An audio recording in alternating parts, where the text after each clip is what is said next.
dalam kondisi meninggal. Untuk diketemukan tadi menurut Ibu Kapolsek itu ada di Kali Cilele Tenjo, daerah Bogor.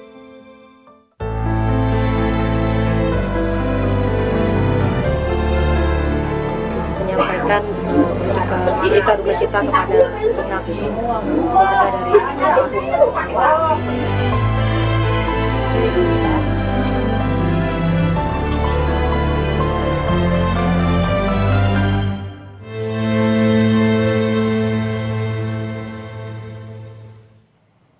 Saudara, tim psikolog Polda Metro Jaya dan Dokes Polres Metro Jakarta Selatan mendatangi rumah duka Alvaro untuk memberikan trauma healing untuk keluarga Alvaro. Di kediaman orang tua mendiang Alvaro, tim psikolog Polda Metro Jaya dan Dokes Polres Metro Jakarta Selatan bertemu dengan ibu serta kakek korban.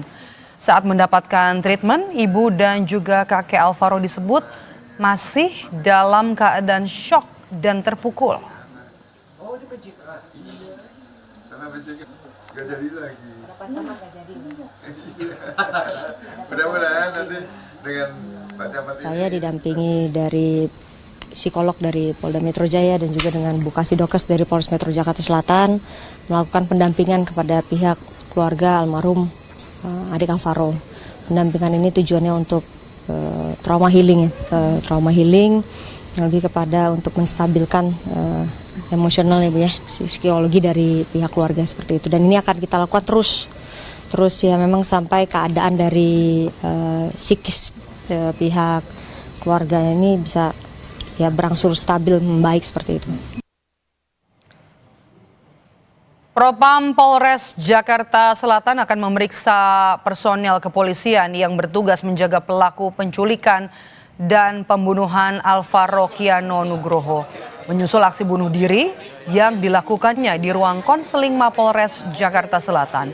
Tersangka sedang dititipkan di ruangan tersebut karena esok harinya harus dilakukan pemeriksaan medis pasca penetapan tersangka.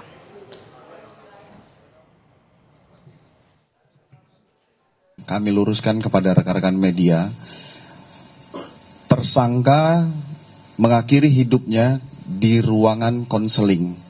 Kenapa di ruangan konseling? Karena status yang bersangkutan sudah tersangka, besok pagi akan dilakukan pemeriksaan medis. Apakah tersangka ini memiliki penyakit bawaan ataupun penyakit menular, sehingga belum bisa dijadikan satu dengan tahanan lainnya.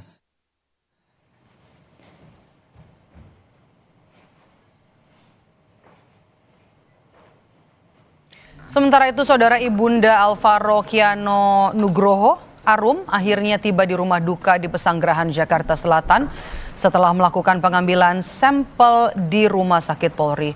Kepulangannya disambut isak tangis keluarga di tengah penantian proses identifikasi yang masih berlangsung. Masalahnya kan masih kalinya, jadi makanya yang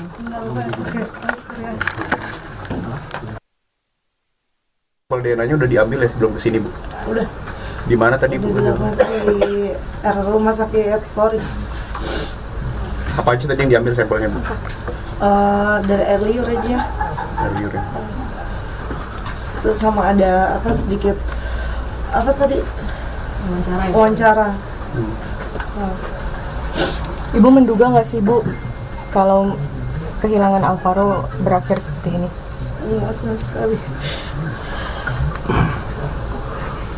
Belum bisa banyak jawab.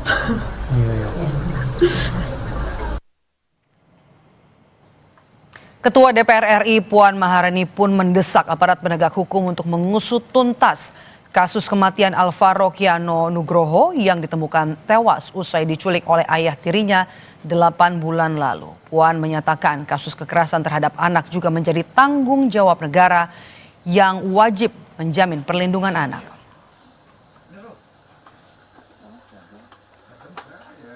Sangat prihatin dan turut berbelasungkawa. Tentu saja ini sudah merupakan darurat, yang situasi darurat yang memang harus ditanggapi secara seksama, karena hal-hal seperti ini memang bukan hanya merupakan tanggung jawab dari keluarga atau sekolah, juga merupakan tanggung jawab dari negara.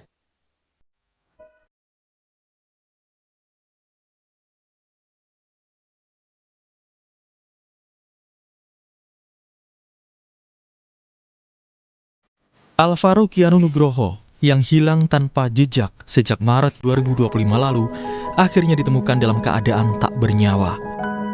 Yang lebih ironi, pelaku penculikan dan pembunuhan Alvaro tak lain adalah ayah tirinya. Polisi menyebut motif pembunuhan dipicu dendam ke ibu korban.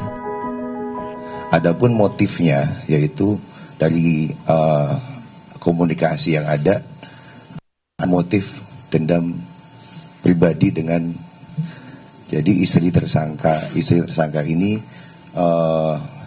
bekerja di luar negeri.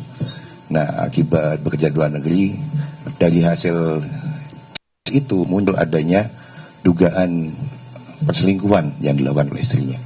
Nah, di situ ada motif tersendiri terhadap si tersangka ini. Tugimin, kakek Alvaro tidak menyangka ayah tiri cucunya menjadi terduga pelaku yang menculik dan membunuh Alvaro. Selama ini ayah tiri Alvaro selalu bersikap baik, bahkan selama 8 bulan hilang, dia juga sempat ikut mencari Alvaro. Selama 8 bulan itu juga memang ayah tirinya itu juga sering suka datang ya, entar seminggu sekali, 2 minggu sekali, bahkan sampai 2 minggu itu sampai 3 kali datang. Dan pada waktu Alvaro hilang pun dia selalu ikut mencari, mengajak istrinya untuk mencari mutar kemanapun ada petunjuk-petunjuk, di mana ada petunjuk dia langsung jalan sama istrinya, dan bahkan tidak ada merasa dia itu sebetulnya sudah mempunyai rasa bersalah. Sementara itu tersangka AI, 49 tahun yang merupakan ayah tiri korban, kemudian ditemukan tewas di ruangan konseling Polres Jakarta Selatan. Padahal tersangka akan menjalani pemeriksaan medis pasca penetapan tersangka. Kasus hilangnya Alvaro membuat Ketua Komnas Perlindungan Anak Jakarta, Cornelia Agatha, menegaskan pentingnya kepekaan masyarakat sekitar jika melihat ada tanda-tanda potensi kekerasan pada anak agar dapat melapor. Yang pertama adalah membangun awareness masyarakat ya, kepekaan kolektif ya, antara ya maksudnya masyarakat gitu, bahwa jika kita melihat ada tanda-tanda yang berpotensi ancaman yang terkait anak, itu tentunya kita harus peka dan tentunya kita bisa menghindari ya, sebetulnya sama-sama melindungi lah gitu. Terus juga mungkin ya sistem penguatan perlindungan anak itu memang harus ditingkatkan. Alvaro dilaporkan hilang oleh keluarganya pada Maret 2025. Saat itu, Alvaro pergi ke masjid tak jauh dari rumahnya di kawasan Pesanggerahan, Jakarta Selatan. Selang 8 bulan, Alvaro akhirnya ditemukan dalam keadaan tak bernyawa. Tim Liputan, Kompas TV. Lalu bagaimana update penanganan kasus ini? Kita tanyakan ke jurnalis Kompas TV Jona Hamonangan dan juga juru kamera Andika Ahadiat. Jona, selamat petang. Tadi polisi beri trauma healing ya kepada keluarga. Lalu kapan jenazah akan diserahkan untuk dimakamkan keluarga?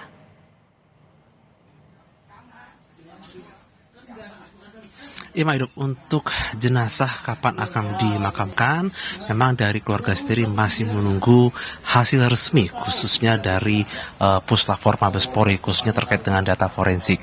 Kalau kita lihat dari adanya penyerahan data atau dari pencocokan data yang sudah dilakukan kemarin malam, ini ada hitungan waktu kurang lebih selama 5 hari. Jadi di hari Jumat atau tanggal 28 November rencananya hasil akan disampaikan secara resmi terkait dengan apakah jenazah yang ditemukan ini identik atau tidak dengan Alvaro. Nanti ketika sudah ada pencocokan data dan identik, maka nanti akan diserahkan kepada keluarga dan keluarga sendiri akan dimakamkan. Tadi saya sendiri juga sudah menanyakan kepada keluarga akan dimakamkan di mana. Memang belum ada pembicaraan secara resmi, tapi yang pasti nanti akan dimakamkan mungkin tidak jauh dari mungkin tempat tinggal atau tidak jauh dari wilayah Tanah Kusir ini. Memang kalau kita lihat dari adanya pemeriksaan Puslapor sendiri, ini sudah mendapat atensi langsung dari Kapolri, dari Kapolda Metro Jaya, bahkan juga dari Kapolres Jakarta Selatan, di mana kasus ini menjadi atensi publik. Apalagi kalau kita lihat terkait dengan rentang waktunya sudah cukup lama, dari bulan 3 dan sekarang bulan 11, ini ada hitungan 8 bulan, dan juga dari jenazah sendiri ini juga tulang belulang. Jadi memang untuk pemeriksaan atau cek DNA ini memang tidak sebentar, dikarenakan banyak hal atau banyak pencocokan yang harus diperhatikan secara detail. Memang kalau kita lihat dari hasil konvers kemarin dari dokter forensik sendiri mengatakan bahwa sudah ada 2 ciri dari tulang belulang ditemukan. Yang pertama adalah terkait adanya ras dan juga dari jenis kelamin sudah dicocokkan, namun untuk lebih detailnya lagi memang harus di cross check.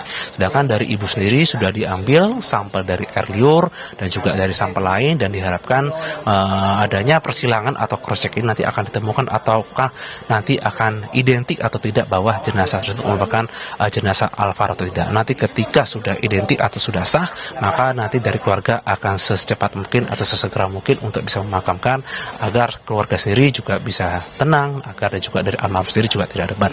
Begitulah penuturan dari keluarga besar korban yang tadi saya sempat berbicara atau berdiskusi terkait dengan kapan jenazah Alvaro ini akan dimakamkan. Medo. 8 bulan hilang, Alvaro ternyata tewas dibunuh ayah tiri. Bagaimana warga sekitar mengenal sosok pelaku, Jonah? Ya, Madop, ini cukup menarik sekali terkait dengan bagaimana sosok dari ayah tiri. Tadi saya sudah berbincang kepada tetangga dan juga kepada keluarga. Sosok ayah tiri dari Alvaro ini sebenarnya adalah sosok yang pendiam, tapi juga dikenal sebagai sosok yang hangat dan juga sayang kepada dari Alvaro sendiri. Sering dari tetangga ataupun keluarga mereka melihat Alvaro suka dibawa jalan-jalan, mungkin dari keliling kampung, ataupun dibelikan seperti makanan kecil seperti itu. Jadi sebenarnya tidak ada terlihat mungkin tanda kutip seperti ada mungkin perbuatan atau tindak laku yang mungkin terlihat seperti kasar gitu pada Alvaro. Jadi sosok yang dirasakan oleh keluarga ataupun tetangga bahwa ayah tiri ini adalah sosok yang hangat dan sayang kepada Alvaro sendiri. Jadi memang kejadian ini cukup disayangkan, dan ini saja menjadi pelajaran pada publik atau masyarakat luas. Baik, terima kasih jurnalis Kompas TV Jonah Hamonangan dan juga juru kamera Andika Hadia. Terima kasih, Jonah.